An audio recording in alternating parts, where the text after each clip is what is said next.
आज होगा नेपाल और कनाडा का बड़ा इम्तिहान। घरेलू जमीन पर कनाडा से निपटना नेपाल के लिए नहीं होगा आसान, लेकिन कनाडा से ज्यादा नेपाल के लिए मुसीबत बनेगा ओमान। ओमान से नेपाल के मुकाबले नहीं होंगे आसान। कनाडा और ओमान के साथ नेपाल के महामुकाबलों की शुरुआत आज से हो रही है। नेपाल को 2 मुकाबले कनाडा से और 2 ओमान के साथ खेलना है। यूं तो कनाडा और ओमान से कोई भी टीम ऐसी नहीं है जिससे नेपाल ने जीत ना हासिल की हो, जिसे हराया ना हो। कनाडा के खिलाफ तो नेपाल के आंकड़े शानदार हैं, लेकिन ओमान के साथ मुकाबला बराबरी का रहा है। आंकड़ों के लिहाज से अगर देखा जाए तो नेपाल और कनाडा के बीच अब तक 3 वनडे इंटरनेशनल मुकाबले हुए हैं। इनमें से तीनों मुकाबले नेपाल जीता है। सबसे बड़ी बात यह है कि अब तक हुए तीनों मुकाबले नेपाल की सरजमी पर हुए हैं, यानी नेपाल ने अपने घर में 3 मुकाबले जीते हैं, जबकि किसी न्यूट्रल वेन्यू या फिर बाहर कोई और मुकाबला दोनों के बीच नहीं हुआ है। नेपाल और कनाडा के बीच आखिरी मुकाबला 12 फरवरी 2024 को नेपाल में हुआ था, जिसमें कनाडा ने 8 विकेट खोकर 232 रन बनाए थे और नेपाल ने सिर्फ 1 विकेट खोकर 234 रन बनाकर ये मुकाबला 9 विकेट से जीत लिया था।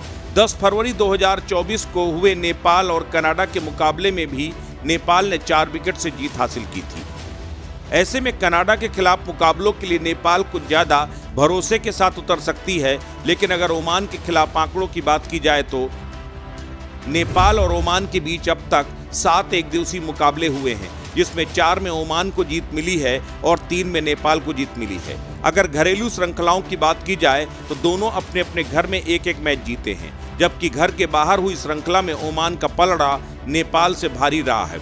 बाहर हुए 2 मुकाबलों में दोनों मुकाबले ओमान जीता है और 1 मुकाबला नेपाल जीता है, जबकि न्यूट्रल जगह पर 1-1 मुकाबला दोनों ही टीम जीती हैं। 21 अप्रैल 2023 को नेपाल और ओमान का मुकाबला हुआ था। इस मुकाबले में नेपाल की टीम ने 8 विकेट खोकर 310 रनों का भारी भरकम स्कोर खड़ा किया था और ओमान सिर्फ 226 रनों पर ढेर हो गई थी।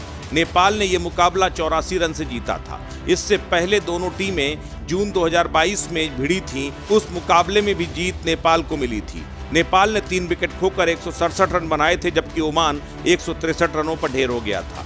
ओमान नेपाल से आखिरी मुकाबला 9 जून 2022 को जीता था।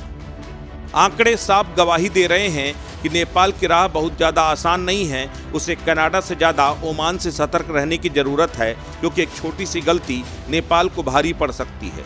सबसे बड़ी बात यह है कि घर से बाहर नेपाल के आंकड़े बिल्कुल भी अच्छे नहीं हैं। ऐसे में नेपाल को सोच समझकर खेलना होगा। इन मुकाबलों के लिए संदीप लामिछाने का अनुभव और प्रदर्शन खासा मायने रखेगा। अस्तित्व न्यूज के लिए ब्यूरो रिपोर्ट।